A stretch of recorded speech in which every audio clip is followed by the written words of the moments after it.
Hello and good morning. I am Kenny Polcari, your host of the party, and today is Friday, December 30th, 2022, and I can't believe another year has come and gone, and I'm sure you can't believe it either, right?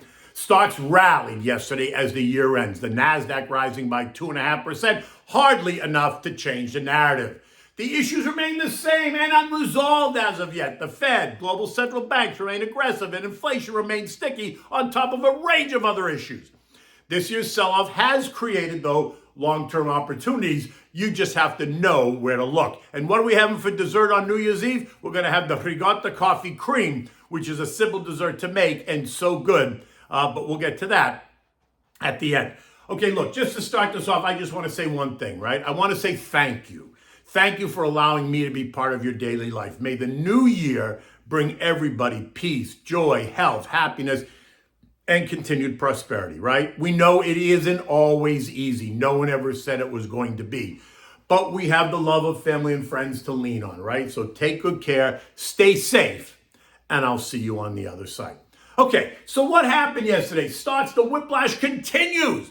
And no one should be surprised as we move into the final trading day of the year. Stocks rallied, yes, but it isn't really going to make a difference to the narrative, right? We're on track for the second worst year for stocks since the 2008 great financial crisis. The Dow did end the day up higher yesterday by 345 points or 1%. The S&P closed up 66 points or 1.7%. The NASDAQ added 265 points or 2.6%, while the Russell gained 45 points or 2.6%, and the transports added 200 points or just over 1.5%. Why? Well, I said at this point, the moves don't necessarily matter, right? They're unexplainable, but you can take your pick because you can craft almost any argument you wanted. You can't say that one day the world is ending and the next day it's all good, right? You can't do that, but they do, and that's why we get the skittishness. The markets and the economy remain skittish. Technically, they have suffered and they need time to heal. They can turn on a dime, as we've seen, and every single concern out there is still out there, right? So like I said, think trade, Fed, interest rates, the balance sheet reduction, a resurging COVID variants out of China, slowing global growth, fourth quarter earnings, and the coming slowdown in those earnings for 2023 on top of the war in Ukraine and a range of other issues. Either way, high-frequency traders and quant types and algos continue to run roughshod over the market. The humans, though, I think are beginning to settle down. They're now looking at what happened in 2022 and seeing real value and opportunity for 2023. Stocks that started the year as the darlings, the favorites, are now nothing more than that kid that nobody wanted on the gym team at school. And don't think that's not the case. It is. And while I'm not bashing technology, what I am saying is that we're in a different place than we were a year ago. But, like I said, the destruction we've seen in technology does create opportunity.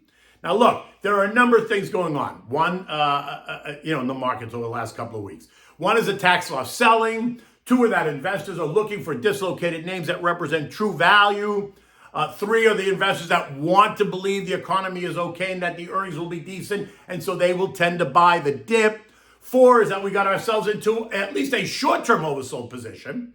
And five, lower trading volumes produce exaggerated results in both directions, period. And that's what we saw yesterday because there was no major news that should have prompted that reversal, right? Now, have we hit the bottom yet? Most likely not. But my sense is we're closer to the bottom. I'm saying that we test the October lows of 34.90-ish before this is over. Goldman and Morgan think we're going much lower. I don't think so, but it could all change.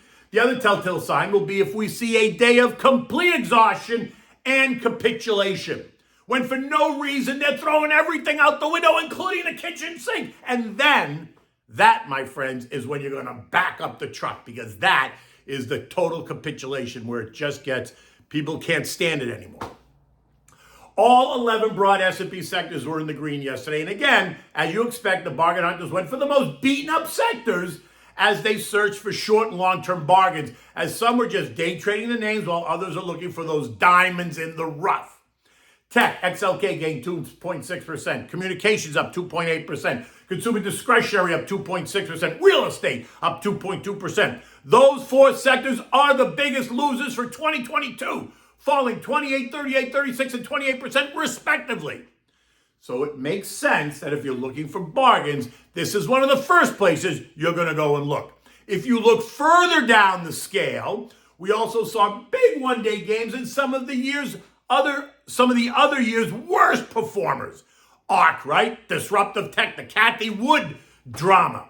That was down 72% coming into yesterday, and it gained 5.2%. Semiconductors, which were down 38% a year, gained 3.2%. Clean energy, represented by the ETF PBW, which is an Invesco product, gained 4.2%, but is still down 45% in the year. Retail added 2.5%, but remains lower by 33%. Biotechs gained 4.4%, but remain lower by 26%.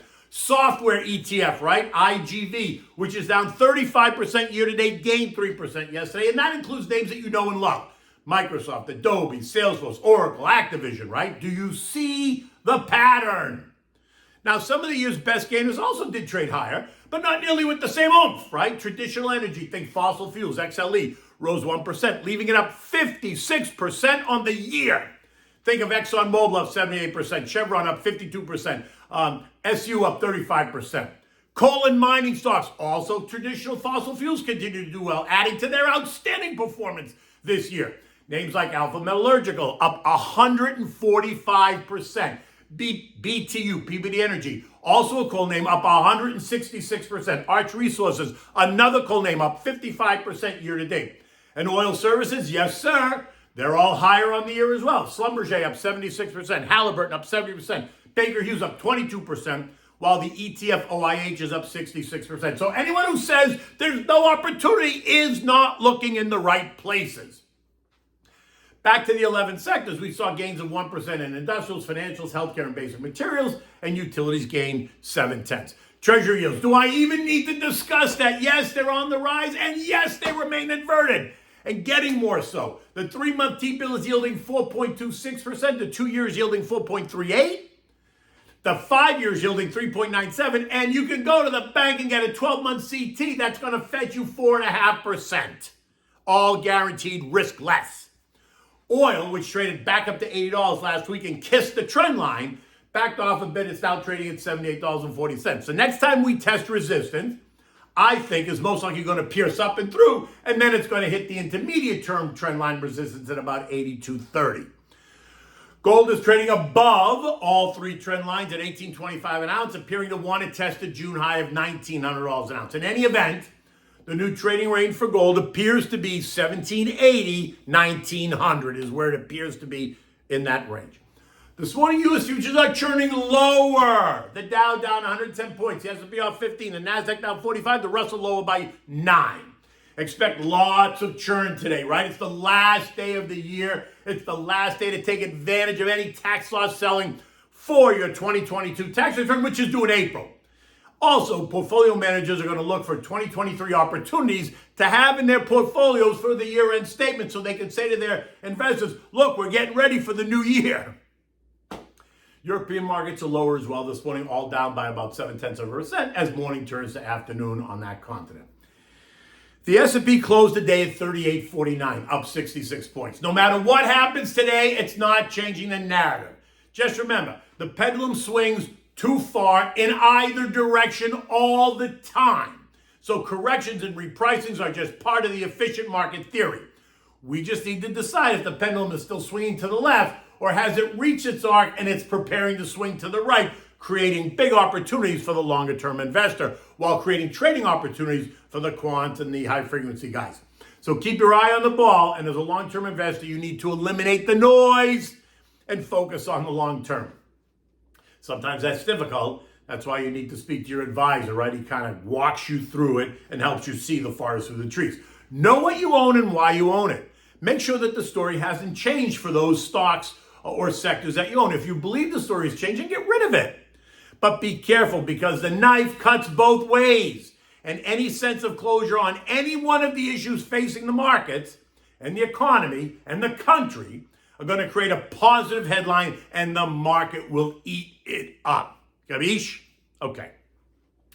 So now what are we having for dessert? Well, I'm making ossobuco with a risotto, ossobuco and risotto for dinner. And we're going to have the Ricotta coffee cream for dessert. And this is a great and simple dessert that you make for the holidays. And if it takes you more than 1 minute to make this, then you did something wrong, all right? It's a combination of fresh whipped ricotta cheese, rum, an espresso coffee, and some sugar. You're gonna need 1.5 pounds of fresh whipped ricotta. You need 2/3 cup of sugar. You need 5 tablespoons of dark rum. You need 1.5 cups of espresso. Now, the espresso cup, not a coffee cup. You want to get out the food processor or your blender. You want to add the ingredients, and you want to blend it until you have a nice creamy consistency. So add the ricotta as you go. Don't put all the ricotta in at once. Add it as you go until you get a creamy consistency. Now you want to pour that mixture into individual glasses or small dessert cups or bowls. You can use a wine glass for a more dramatic effect. You want to put it in the fridge and allow it to cool overnight. After your dinner party, remove it from the fridge and adorn it with some fresh coffee beans and serve. It is really delicious. You're going to love the way it looks. It presents beautifully, and you're going to love the way it tastes. And it's not, like I said, it is not difficult to make at all. In any event, like I said, it is the end of the year. It's been a real pleasure interacting with you on a daily basis. I appreciate the fact that you pay attention and you even comment on my comments. And I love to engage, so feel free to continue to do that. In any event, the New Year's Eve is here. Be safe and take good care.